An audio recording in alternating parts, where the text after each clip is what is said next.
From Amateur Radio Newsline Report, number 2072, these are the Ham Nation headlines for Wednesday, July 19th, 2017. The annual Boy Scouts Jamboree on the air isn't until October, but that doesn't mean the K2BSA folks aren't busy. There's almost always a K2BSA activation from a scout camp somewhere, but right now it's the biggie. The National Boy Scout Jamboree at Summit Bechtel Reserve in West Virginia is host to 5,000 scouting hams, along with 40,000 others every 4 years. We caught up with Russ Mikowitz, N7QR, one of a pair of technical advisors for the National Jamboree. Russ, give us a little background on what your job entails. My job in the Jamboree is the technical crew for K2BSA. I have one person on my staff, Jason Miller.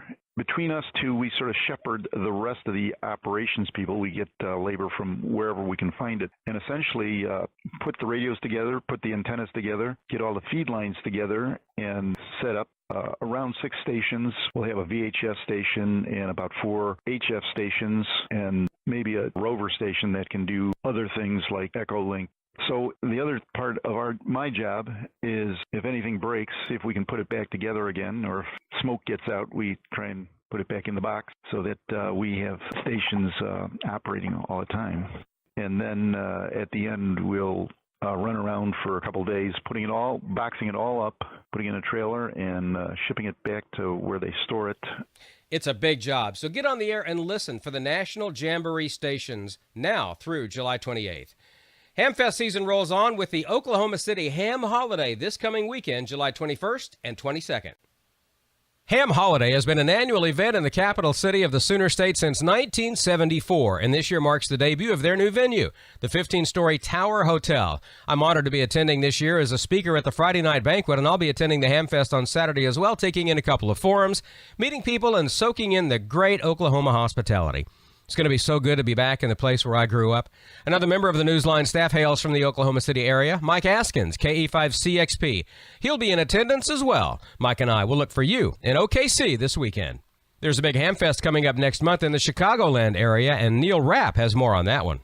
A lot of planning has gone into the 83rd Annual Hamfesters Radio Club Hamfest, being held on Sunday, August 6th at the Will County Fairgrounds south of Chicago. Exhibits open at 8 a.m. inside a fully air-conditioned building. For enthusiastic shoppers, the flea market will actually be open starting at 6 a.m., so bargain hunters can get a 2-hour jump on things. Tickets can be bought online. They are $8 in advance, $10 at the gate, and children younger than 12 are admitted free. Speakers include broadcast producer Christian Kudnick, K0STH, host of the 100 Watts in a Wire podcast, Keenan Campbell, KB9ZDK, director of the Bureau County Emergency Management Agency, and Mark Thompson, WB9QZB, founder of the Yazoo Fusion System Yahoo Group. This is Peatone's largest Hamfest with 14,200 square feet of exhibit space. Perhaps one of the best things you can leave with, if you don't have it already, is a new license or an upgrade. VE testing will be available between 8 a.m. and 10:30. For more details, visit the website hamfesters.org. For Amateur Radio Newsline, I'm Neil Rapp, WB9VPG.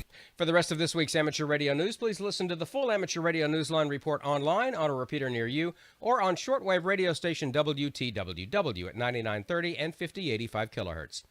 And that's all from the Amateur Radio Newsline, your independent source for amateur radio news for 4 decades and counting at www.arnewsline.org. With Russ Mikowitz, N7QR, Neil Rapp, WB9VPG, Karen Eve Murray, KD2GUT at the news desk in New York, and our news team across the globe. I'm Don Welbanks, AE5DW. 7-3. See you in Oklahoma City, and we'll see you next time here on Ham Nation.